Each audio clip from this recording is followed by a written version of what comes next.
नमस्कार दर्शकों, आप देख रहे हैं अभय न्यूज का 9 जुलाई शनिवार दोपहर का बुलेटिन। मैं हूं आपके साथ आकांक्षा पिवाल। आइए देखते हैं शहर की कुछ खास खबरें। इस बुलेटिन के प्रायोजक है आरके डेवलपर्स। शानदार घर खरीदें अब अपने बजट में। जरखुदा के एक युवक के घूरने की बात पर जमकर पिटाई की गई। उसने जब बचाने के लिए पिता और भतीजे को बुलाया तो उन्हें भी खूब मारा गया। इतना ही नहीं, तीनों पर बोलेरो चढ़ाकर कुचलने की कोशिश भी की गई। पुलिस ने दोनों पक्षों के खिलाफ मुकदमा दर्ज किया है। दरअसल जरखुदा का रहने वाला मकसूद पिता बादशाह पटेल शुक्रवार को राघो पिपलिया की पुलिया पर जाली लगा रहा था। उसने जाली लगाने का ठेका ले रखा है। काम कर रहे मकसूद के पास जरखुदा का अमजद पिता बाबू पटेल और पप्पू पटेल आया। इस बीच मकसूद ने अमजद से ये पूछ लिया कि मुझे घूरता क्यों रहता है। इससे नाराज होकर अमजद और उसके साथ के युवकों ने मकसूद को पीटना शुरू कर दिया। ये देखकर मकसूद बाइक उठाकर जरखुदा की तरफ भाग निकला। भागते समय ही उसने पिता बादशाह पटेल को घटना की जानकारी दी तो वो अपने पोते आबिद पिता पप्पू पटेल को लेकर मकसूद को बचाने के लिए राघो पिपलिया की ओर रवाना हुए। इसी बीच करोहन में बिजली ग्रिड के पास इन्होंने मकसूद को देखा तो उसे अपने साथ ले जाने लगे। इसी बीच पीछा करते आ रहे अमजद, अंजुम और उनके साथियों ने सभी से मारा पीटी शुरू कर दी। हाथापाई के दौरान जब बादशाह, मकसूद और आबिद ने भागने की कोशिश की तो अमजद व अंजुम ने इनकी बाइक को बोलेरो से पीछे से जोरदार टक्कर मार दी। इससे मकसूद, उसके पिता बादशाह और भतीजा आबिद उछलकर खाई में जा गिरे।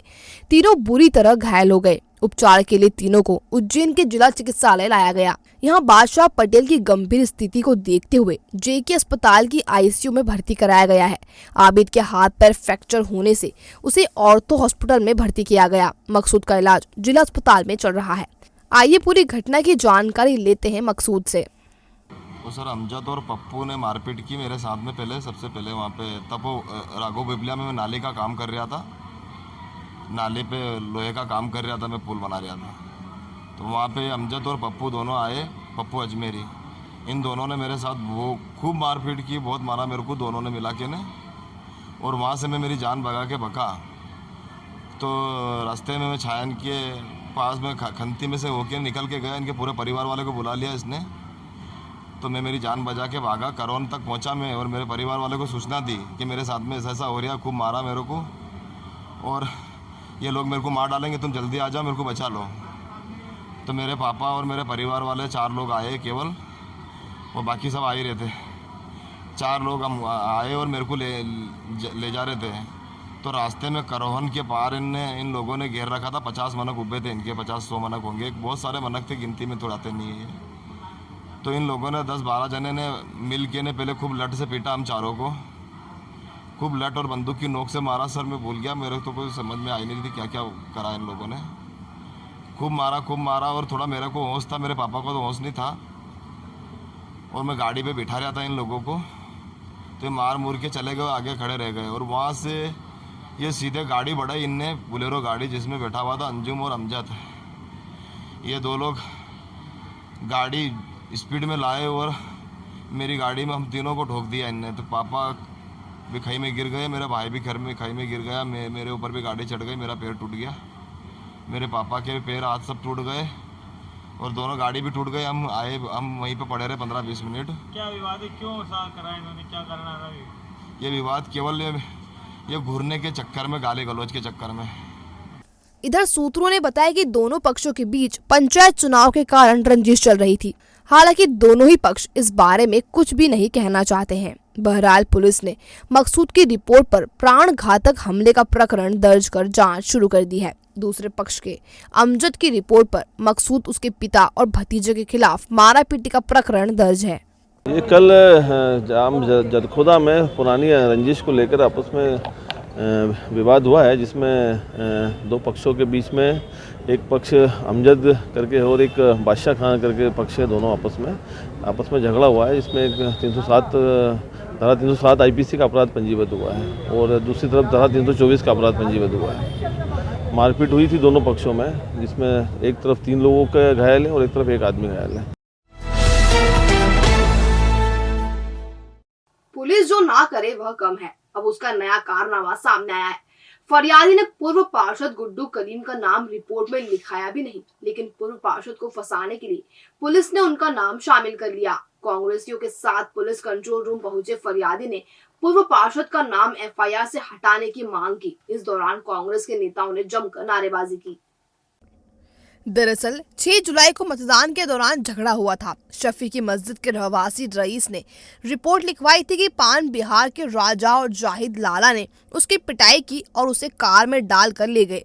रिपोर्ट दर्ज कराने वाले रईस ने उस समय जो नाम लिखवाए थे उसे हटकर पुलिस ने पूर्व पार्षद गुड्डू कलीम का नाम भी शामिल कर लिया।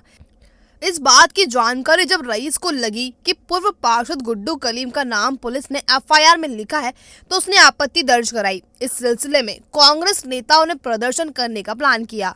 शनिवार को शहर कांग्रेस अध्यक्ष रवि भदौरिया के नेतृत्व में कांग्रेसी पुलिस कंट्रोल रूम पहुंचे और जमकर नारेबाजी की। अभी तो ये अंगड़ाई है, आगे और लड़ाई है। इस दौरान उन्होंने एएसपी आकाश भूरिया को ज्ञापन सौंपा। इसमें कांग्रेस के महापौर प्रत्याशी महेश परमार, महिला कांग्रेस की प्रदेश उपाध्यक्ष नूरी खान ने कलीम गुड्डू पर प्रकरण दर्ज करने की बात को गलत बताया। द्वेषतावत दर्ज किए गए प्रकरण को वापस लेने की मांग की गई। आइए जानते हैं शहर कांग्रेस अध्यक्ष रवि भदौरिया से पूरी बात। फरियादी है उस केस में, जब इन्होंने रिपोर्ट पढ़ी तो इन्होंने बोला कि मैंने हाजी गुड्डू कलीम साहब का तो नाम ही नहीं लिखाया था इसमें। ये नाम इसमें कैसे बढ़ गया? मतलब ये खुद ही यहाँ मौजूद है और अभी एडिशनल एसपी साहब जो हैं उनको इन्होंने खुद ने बताया कि मैंने हाजी गुड्डू कलीम का नाम नहीं लिखाया था। तो फिर एफआईआर के अंदर हाजी गुड्डू कलीम साहब का नाम कैसे आ गया? पुलिस भी दबाव में काम कर रही है। नहीं, ये बिल्कुल भारतीय जनता पार्टी के दबाव में काम हो रहा है। और आप फरियादी से पूछो, फरियादी खड़े हैं, आपने क्या नाम लिखाया था हाजी गुड्डू? अपहरण की रिपोर्ट दर्ज कराने वाले रईस से जानते हैं पूरा मामला।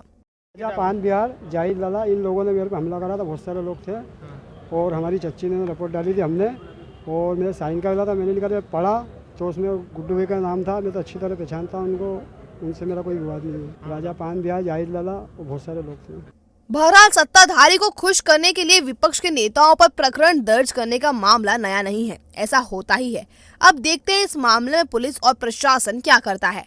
कांग्रेस के पदाधिकारियों द्वारा अभी एक लेखी ज्ञापन दिया गया जिसमें उल्लेख किया गया है कि नगर निगम चुनाव के दौरान कुछ एक घटना हुई थी जिस पर से कुछ अपराध पंजीबद्ध हुए हैं। उन अपराधों के संबंध में उन्होंने वरिष्ठ पुलिस अधिकारी से एक बार निष्पक्ष जांच करवाने की मांग की है। तो जिस आवेदन को संज्ञान में लेते हुए एडिशनल एसपी सिटी को भेजा गया है और जहां से वो संबंधित थाना प्रभारी और संबंधित राजपत्रित अधिकारियों से उन अपराधों के बारे में तथ्यों की जानकारी का और वास्तविकता को पता लगाया जाए।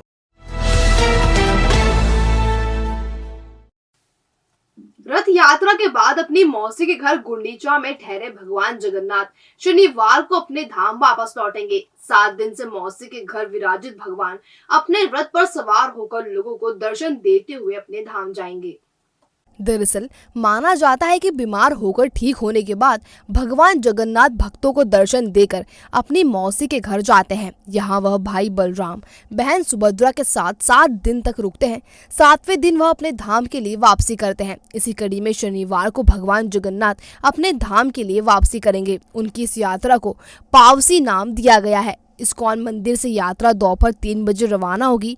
ये बिरला अस्पताल चौराहा, ट्रेजर बाजार के सामने, C20 मॉल चौराहा, काला पत्थर, Basant Vihar, Anand Nagar, circuit house, polytechnic college के सामने से होते हुए शाम 6:30 बजे इस्कॉन मंदिर पहुंचेगी। यात्रा की वापसी के बाद भगवान को फिर से उनके धाम में विराजित किया जाएगा। इसी के साथ 1 जुलाई से शुरू हुए रथ यात्रा महोत्सव का समापन हो जाएगा। नाबालिग से दुष्कर्म करने वाले एक आरोपी को कोर्ट ने 20 साल की सजा सुनाई है। उस पर 3 लाख रुपए का जुर्माना भी किया गया है। दरअसल दुष्कर्म की घटना 2 जनवरी 2020 को बड़नगर में हुई थी। आरोपी संतोष पिता श्यामलाल एक किशोरी को भगा ले गया था। उसने बालिका के साथ रेप भी किया था। कुछ दिनों बाद बालिका मिल गई थी। तब पुलिस ने अपहरण, दुष्कर्म और पॉक्सो एक्ट के तहत मामला दर्ज किया था। बड़नगर के अपर सत्र न्यायाधीश जफर इकबाल ने आरोपी को 20 साल की सजा सुनाई है। 10 किलो अफीम के साथ 6 साल पहले पकड़े गए 2 तस्करों को कोर्ट ने 10-10 साल की सजा सुनाई है। दरअसल प्रतापगढ़ राजस्थान के रहने वाले मोहम्मद शावेज और राम गोपाल पालीवाल को 13 अप्रैल 2016 को प्रशांति धाम के पास से गिरफ्तार किया गया था। इनके पास से 10 किलो अफीम मिली थी। काले रंग की 2 बैगों में ये अफीम रखी गई थी। पुलिस ने कोर्ट में चालान पेश किया और न्यायाधीश अशफाक अहमद खान ने सबूतों को पर्याप्त मानते हुए आरोपियों को 10-10 साल की सजा सुनाई है। मुस्लिम समाज में कुर्बानी को लेकर मनाई जाने वाली बकरा ईद रविवार को मनाई जाएगी। मुख्य नमाज ईदगाह पर अदा की जाएगी। इसके बाद शहर की अन्य मस्जिदों में भी नमाज अदा की जाएगी।